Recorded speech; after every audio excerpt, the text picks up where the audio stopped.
The fall of the Berlin Wall, I mean, the end of the Cold War, it wasn't like there was a peace treaty or anything like that where one day, we're at war and the next day the peace is declared. It's a lot more gradual than all that. But there was that one event, the fall of the Berlin Wall, that sort of was a marker in a lot of people's lives. How old was I? I was 19 at the time. That's how old I am. I'm pretty old. I was in college. I actually don't even remember this. I was in college in Idaho. I think I was a biology major at the time. Like, what do I know? I'm sure it was a big deal to more people than that. I probably should have been more politically active, but this isn't about me, all right? Stop talking about me. This is about the end of the Cold War. So the fall of the Berlin Wall becomes a sort of big moment in time that we don't really think about as much anymore, but it was a huge moment. It really does sort of change everything, and how we think about the world today is completely different than how we thought about the world during the Cold War. So let's summarize. I'm just going to quickly summarize this whole thing. Realism, in fact, this slide is going to be stuff we've already talked about. Realism, the U.S. outcompetes the Soviet Union economically. Through these three big things, the U.S. has economic improvements, the Soviets' economy collapses. And because of fungibility, an economic power can be transformed into military power. If the U.S. economy improves and the Soviet Union economy collapses, you're going to get a big gap in power very quickly. And that's the whole point. It didn't happen gradually. It was a very quick sort of shift where everybody knew the Soviet economy wasn't very good, but the collapse of it happened relatively quickly. And the power shift happened that was pretty dramatic all at once. The other thing is then that the Western alliances themselves gained in power. So again, the realist is going to talk about power, is going to talk about the changing power distribution. Is there a balance of power? Is it an imbalance of power? Is that imbalance of power so big that you shift from a bipolar world to a unipolar world? And that's kind of what happens. It happens so big and so quickly. That's realism, that's the explanation. The liberal explanation is going to be that cooperation is more profitable than conflict in the information revolution, especially since nuclear weapons make the cost of conflict so high that the costs of cooperation become more reasonable, I guess you could say. And so it becomes easier to cooperate when the alternative is all human beings on the earth die. The information revolution then helps make this more possible. So détente then also deepens that interdependence. There's sharing of ideas back and forth. And according to liberalism, the good ideas are always going to win out. And the good ideas for the liberal are going to be democracy, capitalism, freedom, and those are the things that in dialogue are going to win out. And then, of course, these East-West NGO interactions are also going to sort of fuel all those things. So those are the two different explanations about that. I have one more slide, and I want to talk about one more theory we're going to get to at some point. I'm just going to toss it in here. It's called Constructivism. So if I say realism, you say power. If I say liberalism, you say cooperation, progress, technology, blah, blah, blah.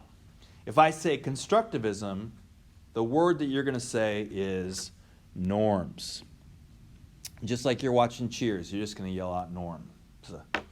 Ideas and norms have changed. So the way we think things are normal have changed, or what we think is appropriate to do has changed, is essentially what we're saying. We'll talk about how that works later on when we talk about this. But again, for the idea here is just that, let me just explain how the constructivist talks about this, and you can sort of see how it applies to the changing ideas and norms. So essentially what it is in this global conversation that happens between communism and capitalism, democracy and dictatorship, freedom and non-freedom, whatever you want to call it, in this global conversation that happens during the Cold War, the constructivist says U.S. democratic and capitalist ideas prove superior to these Soviet Marxist-Leninist ideas. The liberal would say that's because they are better. The constructivist would say they were just more persuasive, but it very easily could have been these guys who are more persuasive. But that wasn't what happened. What happened was this became the more persuasive argument. It became the norm, and this became seen as more abnormal, especially as you had Gorbachev doing things like perestroika and glasnost that changes and sort of puts some question marks, I guess you could say, into Soviet communism. Like, yeah, we're communist-ish, yeah. Just like the Chinese, yeah, we're communist-ish, yeah. And that kind of makes like, well, why bother with this when we can just have this? And it becomes more persuasive. Soviet and U.S. ideologies really do converge toward the center. It actually turns out, let's take 1945. The way that both sides thought about this. Here's the Soviet Union over here, and here's the U.S. over here, and their ideas. So you have capitalism, democracy. You have over here communism. Let's go with that. And they sort of split out like this. So let's get rid of democracy for a second, just go capitalism, communism. It turns out that in this world, as these two powers live with each other in the Cold War, the world keeps moving on. And these two powers have to keep doing their thing. Now, they keep talking big games. Capitalism's awesome, communism sucks. Communism's awesome, capitalism sucks. But what happens is during the Cold War, they both drift towards the middle a little bit more. I mean, the U.S. we love capitalism, and yet a lot of things we do are not very capitalistic. So, free market capitalism, I mean, it's too extreme. It's too much. You lose some things in it. So we add in some elements that are more socialist. And it seems to work out a little bit better. We don't want to necessarily go all the way over here, but it's definitely not over here the government has no say in the economy at all. It just sort of drifts a little bit. And the Soviets kind of drifted a little bit as well. And so they weren't as far apart by the time we get to the 1980s as they were, say, in the 30s or the 40s.